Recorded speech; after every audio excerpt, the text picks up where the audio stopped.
तो एक दिन ऐसा आएगा कि झारखंड पूरी तरह से खंडहर बन जाएगा। आप जादूगोड़ा यूरेनियम का नाम सुने हैं? तुमने सुने थी ना, जादूगोड़ा में यूरेनियम पाया जाता है। सोचिए वहां कितना अन्याय हो रहा है।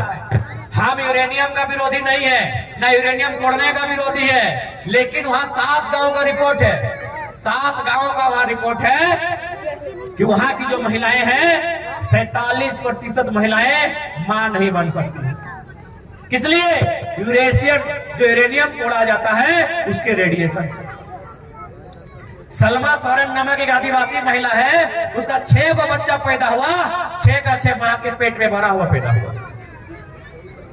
बताइए दुनिया में ऐसा अन्याय कहीं हो रहा है? जब सरकार को मालूम है कि यूरेनियम से ये ऐसा हो रहा है, तो या तो यूरेनियम को बंद कीजिए या तो उस गांव को उठा के कहीं और ले जाइए। उस गांव को जहां यूरेनियम मिल रहा है उसको कहीं और ले जाइए, या तो यूरेनियम कहीं और खोजिए। इतना अन्याय कहा? आप बताइए कहीं हो रहा है क्या? और सबसे हंसी का बात, सबसे मजा का बात, यूरेनियम का फिल्टर होता है हैदराबाद में। यूरेनियम को फिल्टर किया जाता है हैदराबाद में, और उसका कचरा कहां भेजा जाता है पता है? झारखंड। यानी यही बात हुआ कि आप दुकान से केला लिए, घर लाए, केला खा के छिलका दुकानदार को वापस। सोचिए, थोड़ा सोच के देखिए क्या परिस्थिति है आज झारखंड के सामने। अब अगर ऐसी परिस्थिति में हम नहीं लड़ने जाते हैं, ऐसी परिस्थिति में हम एकजुट नहीं होते हैं, ऐसी परिस्थिति में हम जानकारी नहीं रखते हैं, तो एक दिन सब खत्म हो जाएगा। और साथ ही साथ यही संदेश देंगे कि आज आजाद भारत हो या आजादी के बाद का भारत हो या पहले का भारत हो, यहाँ हमेशा किसानों को डरा के रखा जाता है। पहले बोला जाता था कि जमीन सब तो राजा का, हम मान लेते थे क्या राजा का है? कौन राजा हल चलाया है जी? कौन रानी धान लगाई है जी? राजा खेत बनाया है क्या? राजा तलवार से गला काटा है। क्या राजा ने जो तलवार से गला काटा उससे किसी का पेट भरेगा? या किसान ने हल चला के जो अनाज पैदा किया उससे पेट भरेगा? तो जरूरी कौन था, राजा की किसान? किसान। भारत का सबसे बड़ा झोंक कि भारत राजाओं का देश था। एक भी तस्वीर दिखाइए कि रानी खेत में जाके धान लगा रही है। भारत देश किसानों का था। अभी क्या बोला जाता है कि जमीन तो सरकार का है, बोलता है ना। अरे भाई गजब बात है, सरकार 1947 में बना है, हम क्या 1948 में पैदा हुए हैं? ये गांव क्या 1948 में आया है? इसलिए यदि कोई आपसे सवाल करता है, चाहे एसडीओ रहे, कलेक्टर रहे या बीडीओ सीओ रहे, आंख से आंख मिला के बात कीजिए। और अगर वो कुर्सी पे बैठा है तो कुर्सी में लात मारी, हटाइए कुर्सी, या तो खड़ा होकर बात कीजिए या तो बैठ के बात कीजिए। हमारे नौकर हैं, आप जनता के नौकर हैं, और आप हमको दिखाइए कि भारत के कानून के किस किताब में लिखा है कि भौतिक संसाधन का मालिक सरकार होगा। भौतिक संसाधन का मतलब क्या? मिट्टी, मोहराम, गिट्टी, पत्थर, पत्ता, बालू, छड़ी, कोयला, यूरेनियम, अभ्रक, जो भी यहाँ मिलता है भौतिक संपदा कहते हैं। और भारत का संविधान अनुच्छेद 39 भी कहता है भौतिक संसाधनों में जन समुदाय की भागीदारी हो। पूछिए कलेक्टर से, चाहे जो आपको कहेगा कि जमीन भारत सरकार का है, कहां लिखा है भारत सरकार का है? भारत के संविधान में कहां लिखा है? कहीं नहीं लिखा है कि भारत सरकार का होगा। लेकिन 39B में स्पष्ट लिखा है, 243 में स्पष्ट लिखा है भौतिक संसाधन ग्राम सभा द्वारा। और साथ ही लिखा है समान वितरण। यदि इस गांव में जो भी मिला गांव वालों में समान बांटी। ये हम नहीं कह रहे, भारत का संविधान 39B खोजिए, स्पष्ट कहता है।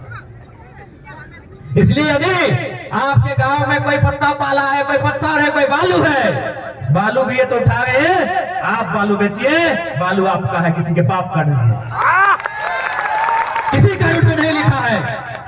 जाइए 2 वकील से मिलिए, लैंड कानून पढ़िए, 2-4 को भौतिक संपदा जो होगा उसका कानून पढ़िए, और सीधा बात है ग्राम सभा बनाइए और सीधे नदी का बालू आप उठाइए, किसी के बाप का नहीं है। ये जो पेड़ दिख रहा है ये हेमंत सोरेन लगाया है कि नरेंद्र मोदी लगाया है? कोई नहीं लगाया, प्रकृति दिया है। ये पहाड़ दलमा का पहाड़ अडानी का बनाया है कि अंबानी का है कि टाटा का है? प्रकृति दिया है, इस पे अधिकार आपका। किसी कानून में नहीं लिखा है ये नदी नाला पर्वत पहाड़ माटी कोयला ये हमको किसी सरकार ने नहीं दिया है, ये प्रकृति ने दिया है। और प्रकृति के समान में सबका समान अधिकार होगा। सबसे बड़ा झूठ भारत के इतिहास का, राजा का देश है और जमीन सरकार का है। सरकार 47 से है, हम 1900 नहीं, हम 0 से है यार। इसलिए आज प्रत्येक, और ये कोई हम केवल कहने की बात नहीं कह रहे हैं, दामोदर नदी आप सुने होंगे, वहां एक गांव है, वहां एक जानकार व्यक्ति है, उनका नाम याद नहीं आ रहा है, सुनील महतो करके या फिर कुछ है, नाम हम ठीक से याद नहीं कर पा रहे। गांव वाला को लिया, अपना जो लैंड कानून होता है, जो भौतिक संपदा का कानून होता है, हम लोग गांव वाला ट्रैक्टर भिड़ा दिया, आया पुलिस, बोला बाहर रहिए, एसडीओ को बोला बाहर रहिए, आपके सामने बालू कोड़ेंगे। किसी कानून में नहीं लिखा है कि वो सरकार का होगा। इसलिए आपको भी अपने अंदर हिम्मत लाना होगा, अपने अंदर डर का त्याग करना होगा। ये संपदा आपका है, ये किसी के बाप का नहीं है, एक लाइन याद रखिए।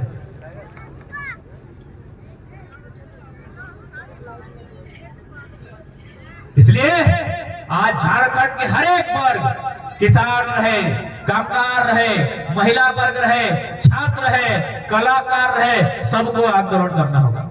अभी हम देखें, दादा लोग आए थे आपका छौ नृत्य का ड्रेस में, क्या उनको यहाँ कुछ पेंशन की सुविधा है? यही आप बगल में चले जाइए, बगल 1000 है चाहे 1100 है, प्रत्येक कलाकार को पेंशन है। तो यहाँ किसको है? यहाँ सिर्फ कुदरा भूत को है और किसी को नहीं है। चल जाइए बंगाल, चल जाइए उड़ीसा, प्रत्येक कलाकार को, बजाने वाला को, नाचने वाला को, गाने वाला को, सबको पेंशन मिलता है। लेकिन दुर्भाग्य हमारे राज्य का, यहाँ सिर्फ और सिर्फ मंत्री जी को मिलता है, मंत्री जी की साली को मिलता है, मंत्री जी के दामाद को मिलता है, मंत्री जी के साला को मिलता है। बस यही तो झारखंड है, यही तो झारखंड है। मंत्री खुश, उसका परिवार खुश, यही झारखंड है, यही झारखंड है। जबकि मेरा मानना है कि झारखंड में ग्राम व्यवस्था को मजबूत किया जाए, क्योंकि आज भी बहुत सारे गांव ऐसे हैं जहां ना वीडियो पहुंच पाएगा ना डीसी पहुंच पाएगा। क्या फायदा उनके लिए बड़ा बड़ा कानून? ना वो कानून समझ सकता है, ना कानून को जान सकता है, क्या फायदा है? इसलिए आज प्रत्येक झारखंडी को अपने अधिकार को छीन कर लड़कर लेना होगा, नहीं तो एक दिन ऐसा आएगा किसी राज्य में हम लोग भीख मांगने के योग्य नहीं रहेंगे। हमारी सारी जमीनें, हमारी सारी संपदाएं, बोलिए रहा है स्वर्णरेखा नदी का पानी कटा, बोल रहे मेरा है, कल को बोल सकता है ये जमीन मेरा है, हम राजा से ले लिए थे, अभी तक बताए नहीं थे। एगो गरबोडी हमारा गांव है धनबाद में, एगो कोई आ गया बंगाल का आदमी, बोल रहे 500 बीघा जमीन मेरा है। बोले कहाँ था रे? तो ऐसा कोई भी आके बोल सकता है। जमीन जहां बैठे हैं, आएगा 4 को 5 को एसडीओ को लेके, बोलेगा ये तो मेरा है। तब आपको पलट के सवाल करना होगा कि ये जमीन जहां आप नजर गड़ा के बैठे हैं, ये हमारे पुरखों ने जोता है, कोड़ा है, इसको मेहनत से सींचा है, तब जाके ये जमीन आप देख पा रहे हैं।